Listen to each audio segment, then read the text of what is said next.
할렐루야, 우리 주님의 은혜가 우리 목양의 모든 가족들에게 풍성하게 임하기를 간절히 축원합니다. 오늘은 요한복음 13장 21절에서 30절 말씀을 통해서 너희 중 하나가 나를 팔리라 라고 하는 제목으로 하나님 말씀을 전하면서 같이 은혜 나누고자 합니다. 예수님은 제자들과 마지막 만찬 자리에서 유다의 배신을 예고하고 계십니다. 그런데 이것은 단순히 유다의 배신에 대한 이야기를 넘어서 우리의 신앙을 돌아보게 하는 중요한 메시지를 담고 있다, 이렇게 생각합니다. 그래서 오늘 우리는 본문 말씀을 통해서 우리의 신앙을 점검하면서 하나님께서 원하시고 기뻐하신 일이 무엇인가 라고 하는 것을 좀 생각할 수 있기를 바랍니다. 21절 말씀입니다. 예수께서 이 말씀을 하시고 심령이 괴로워 증언하여 이르시되 이렇게 말씀합니다. 예수님은 가룟 유다가 자기를 팔 것과 또한 십자가를 질 때에 제자들이 자기를 떠날 것을 다 알고 계셨습니다. 그럼에도 예수님은 제자들을 끝까지 사랑하셨고 또한 유다를 향해서도 마지막까지 그가 돌이키고 회개할 수 있는 그런 기회를 주셨다라고 하는 것입니다. 그래서 21절 후반절 말씀 보면 내가 진실로 진실로 너희에게 이르노니 너희 중 하나가 나를 팔리라 말씀합니다. 왜 예수님은 너희 중 하나가 나를 팔리라 말씀하셨겠습니까? 그것은 유다가 예수님을 팔고자 하는 것을 이미 알고 계신다라고 하는 것을 말씀하신 것입니다. 이 말씀을 할 때에 가장 마음에 찔림을 받은 사람이 누구겠습니까? 바로 가룟 유다가 아니겠습니까? 그 마음을 품고 있던 가룟 유다가 아니 예수님이 내 생각을 아시네? 그렇게 생각할 수도 있고 또한 잘못된 자기의 생각을 돌이킬 수도 있는 그러한 기회가 되었을 것입니다. 그런데 가룟 유다가 예수님의 그 말씀을 듣고도 아닌 척하면서 시치미를 뚝 떼고 있는 것을 볼 수 있습니다. 그때의 제자들이 서로를 쳐다보면서 22절에 누구에 대하여 말씀하시는지 의심하더라 이렇게 말씀하고 있습니다. 그래서 서로 쳐다보면서 너야? 너는 아니지.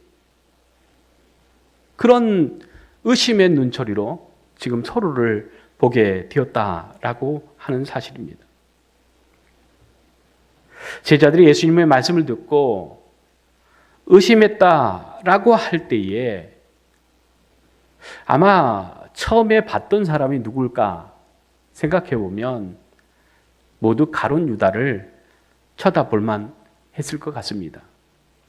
왜냐하면 우리도 분위기를 잘 이렇게 알지 않습니까?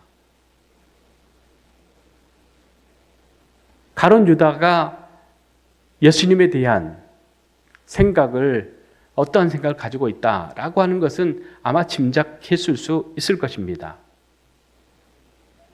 그런데 가룟 유다만 쳐다보는 것이 아니라 그 다음에 두 번째, 세 번째, 네 번째 사람들을 쳐다봤을 거예요. 혹시 너 아니니? 그런 의심의 눈초리로 서로를 보고 있었다는 겁니다. 그런데 여기서 중요한 것은 뭐냐면 제자들 모두 자기 자신은 제외시키고 생각했을 것이라고 하는 거예요. 예수님이 나를 팔 것이다. 너희 중에 하나가 나를 팔 것이다. 라고 했을 때에 서로를 쳐다보면서 너야? 너야? 너야? 라고 하는 그런 생각은 했을 수 있지만 그 사람이 나라고 생각했던 사람은 아마 없어질 것이다 라고 하는 겁니다.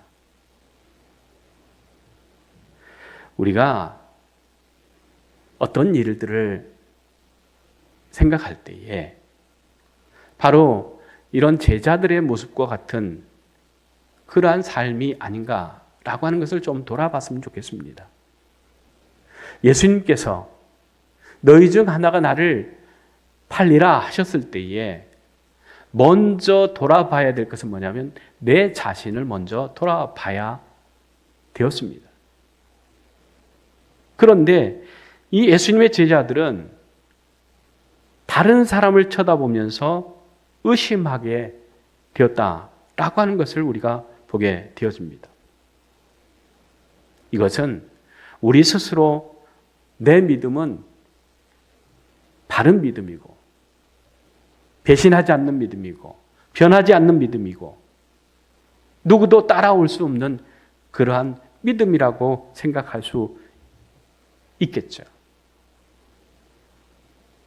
그런데 우리도 사단의 그 시험과 유혹 앞에서 쉽게 무너질 수 있는 연약한 존재라고 하는 사실을 우리는 깨달아야 됩니다. 그리고 너냐 의심할 것이 아니라 바로 나일 수 있다라고 하는 사실을 생각하면서 예수님 앞에 내 자신을 돌아볼 수 있는 하나님 앞에서 나를 돌아볼 수 있는 그러한 사람들 되었을 수 있기를 바랍니다. 24절 25절입니다. 그가 예수의 가슴에 그대로 의지하여 말하되 주여 누구니까 이렇게 묻습니다. 이것은 베드로가 다 한 사람씩 이제 봤을 거 아닙니까? 그 다음에 생각해도 누구인지 확실히 딱 꼬집어서 이제 생각할 수 없으니까 예수님의 말씀을 들어야겠다라고 하는 그런 생각을 가지고 예수님의 품에 기대고 있는 제자 요한에게 야, 네가 좀 물어봐라. 확실하게 좀 하자. 그런 뜻을 갖고 요한에게 고갯짓을 합니다. 그러니까 요한이 마지못해서 예수님께 묻는데 예수님 누굽니까? 좀 확실하게 좀 얘기를 해주세요. 이렇게 얘기하는 거죠. 그런데 26절에 내가 떡 한 조각 적셔다가 주는 자가 그니라 하시고 곧 한 조각을 적셔서 가롯 시몬의 아들 유다에게 주시니 말씀합니다. 유다는 예수님의 신뢰를 받았던 사람입니다. 그래서 돈꾀를 맡은 자였다라고 하는 것이죠. 돈을 아무나에게 맡기겠습니까? 가롯 유다는 그만큼 신뢰를 받은 사람이었다고 하는 것이죠. 그런데 그러한 신뢰를 받고 있는 가롯 유다가 그 마음에 탐욕과 배신의 그 마음을 갖게 되었다고 하는 겁니다. 베드로가 요한을 시켜서 누군가 좀 물어봐라 라고 했을 때에 예수님께서 떡 한 조각을 적셔 주시면 주시는 자, 주는 자가 그라 이렇게 유다 말씀하시면서 유다에게 주었다는 겁니다. 그러니까 꼭 찍어서 이제 넣으라고 하는 것이죠. 그러면 그때라도 유다가 예수님, 제가 그런 마음을 품었습니다. 잘못했습니다. 뉘우치고 회개해야 되는 그런 것 아니겠습니까? 그런데 유다의 행동을 보면 어떻습니까? 30절에 유다가 그 조각을 받고 나가니 밤이로라 이렇게 말씀합니다. 유다가 그 떡을 받고 나갔다라고 하는 거예요. 그런데 그 때가 밤이었다라고 하는 것입니다. 이 밤이었다라고 하는 것은 시간적인 것을 얘기하는 것 같지만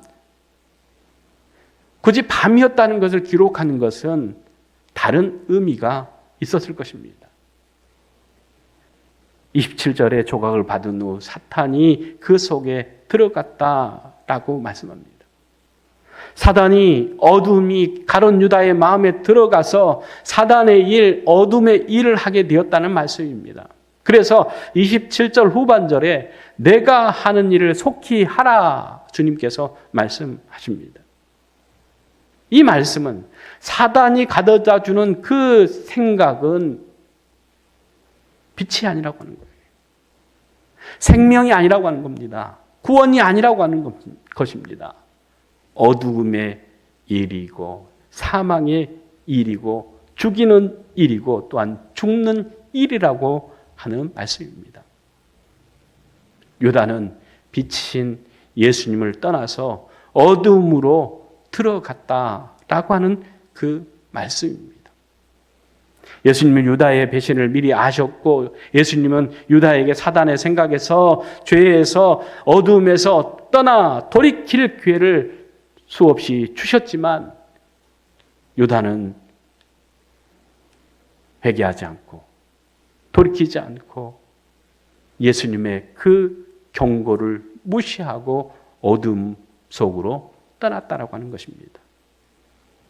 유다는 마음에 숨겨진 탐욕 때문에 결국 예수님을 팔고 어둠 속으로 들어갔습니다. 오늘 우리는 내 안에 감춰진 탐욕과 죄가 없는지 살펴보고 회개할 수 있기를 원합니다.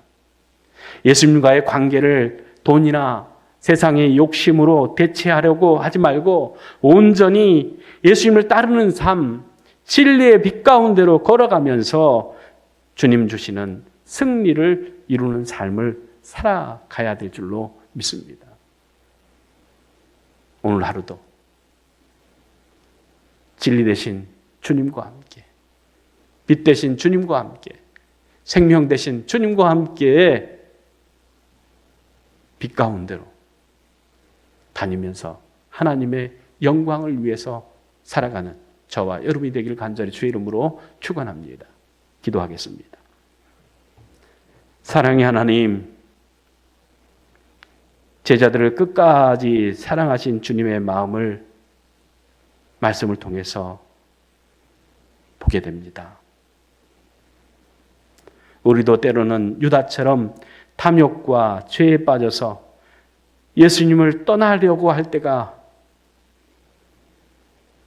있습니다. 우리의 마음을 새롭게 하시고 어둠을 떠나 빛 가운데 거하시는 삶을 살게 하여 주시옵소서. 예수님의 이름으로 기도드리옵나이다. 아멘.